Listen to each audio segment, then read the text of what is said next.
Assalamualaikum warahmatullahi wabarakatuh. Perkenalkan, nama saya Firlian Indah Putri Azahra dari Prodi Sistem Informasi sebagai mahasiswi Institut Teknologi Tangerang Selatan.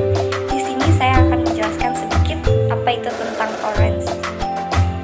Orange adalah software open source untuk pengolahan data analytics dan data mining. Dibandingkan dengan software data mining lainnya, Orange unggul dalam hal visualisasi atau yang biasa kita sebut visual programming. Orange menyediakan banyak widget yang kita letakkan pada kanvas atau drawing board, kemudian kita hubungkan dengan widget lainnya. Dengan media kanvas ini, maka akan memudahkan pemakai bermain dengan data dan melakukan proses data analitik secara intuitif. Selain widget, Orange juga menyediakan beberapa add-on atau modul untuk problem pada domain-domain tertentu seperti text mining atau text analytic, bioinformatics, network data atau social network, model maps, prototypes, proses, dan lain-lain. Orange adalah visualisasi data open source, pembelajaran mesin, dan toolkit data mining. Ini fitur front-end pemrograman visual untuk analisis data kualitatif cepat, eksploratif, dan visualisasi data interaktif.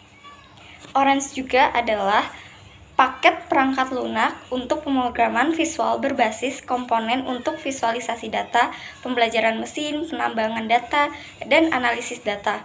Komponen dalam Orange itu sendiri disebut sebagai widget dan berkisar dari visualisasi data sederhana, pemilihan subset, dan preprocessing hingga evaluasi empiris algoritma, pembelajaran, dan pemodelan prediktif. Pemrograman visual diimplementasikan melalui antarmuka di mana alur kerja dibuat dengan menautkan widget lainnya yang telah ditentukan atau dirancang oleh pengguna.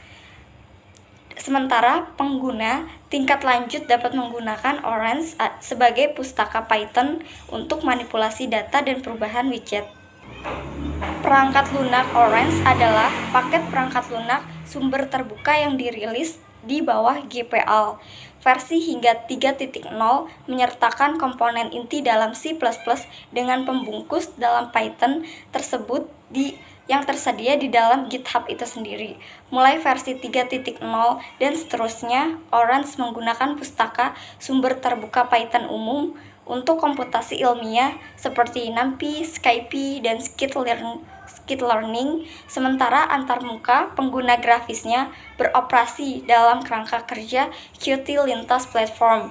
Penginstalan default mencakup sejumlah algoritma pembelajaran mesin, preprocessing, dan visualisasi dalam data dalam 6 set widget seperti data, visualisasi, klasifikasi, regresi, evaluasi, dan tanpa pengawasan. Fungsionalitas tambahan tersedia sebagai add-on bioinformatika, fusi data, dan penambangan teks dalam Orange App itu sendiri.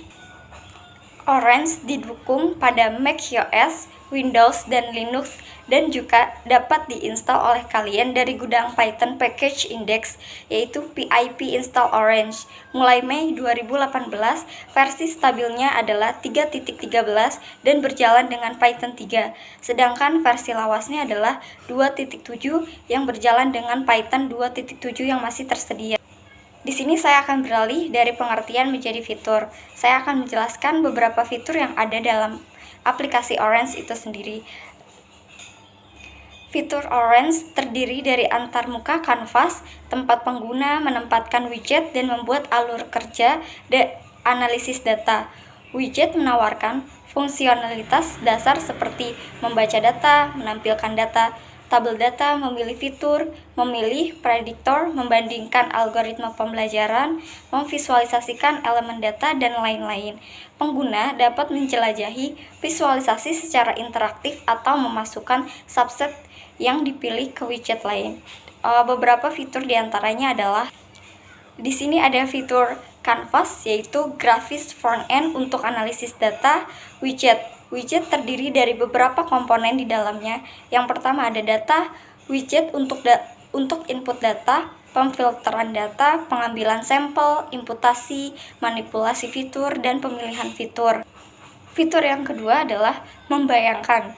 Di fitur ini, widget untuk visualisasi umum, plot kotak, histogram, plot pencar, dan visualisasi multivariat, yaitu tampilan mozaik, diagram, ayakan. Yang ketiga, ada klasifikasi, yaitu sekumpulan algoritma pembelajaran mesin yang diawasi untuk diklasifikasikan. Yang keempat ada regresi, sekumpulan algoritma pembelajaran mesin yang diawasi untuk diregresi. Yang kelima ada evaluasi, validasi silang, prosedur berbasis pengambilan sampel, estimasi keandalan, dan penilaian metode prediksi. Yang keenam ada tanpa pengawasan. Algoritma pembelajaran tanpa pengawasan ini untuk dikelompokkan yaitu K-means, pengelompokan hierarki, dan teknik proyeksi data atau penskakalan multidimensi, analisis komponen utama, analisis korespondensi. Yang terakhir di fitur widget ini ada add-on yang dimana terdapat associate widget untuk menambah sistem site yang sering dan pembelajaran aturan asosiasi. Yang kedua ada bioinformatika, widget untuk analisis kumpulan gen, pengayaan, dan akses ke perpustakaan jalur. Yang ketiga ada penggabungan data. Di sini widget untuk menggabungkan kumpulan data yang berbeda-beda, faktorisasi matriks kolektif, dan eksplorasi faktor latent. Yang keempat ada pendidikan. Pendidikan di sini adalah widget untuk mengajarkan konsep pembelajaran mesin seperti pengelompokan K-means, regresi polinomial, penurunan gradien stokastik. Dan yang keenam ada geo, widget untuk bekerja dengan data geospasial. Yang ketujuh ada analisis gambar, yang dimana widget tersebut untuk bekerja dengan gambar dan embedding ImageNet. Yang ketujuh ada jaringan, widget untuk grafik dan analisis jaringan. Yang kedelapan ada penambangan teks, yang dimana widget tersebut pemrosesan bahasa alami dan penambangan teks. Yang kesembilan ada rangkaian waktu, yang dimana widget tersebut untuk dianalisis dan pemodelan dari deret waktu. Yang terakhir ada spektroskopi, widget untuk menganalisis dan visualisasi set data seperti spektral atau hyper. Itu saja informasi yang saya dapat sampaikan, mulai dari pengertian Orange App, apa itu Orange App, tujuan Orange App, dan beberapa fitur-fitur yang ada dalam aplikasi Orange App tersebut. Semoga dengan adanya video ini sebagai video informasi untuk teman-teman sekalian yang belum mengetahui apa itu tentang Orange App secara singkatnya. Hanya itu saja yang bisa saya sampaikan. Dan sekian dari saya, terima kasih. Wassalamualaikum warahmatullahi wabarakatuh.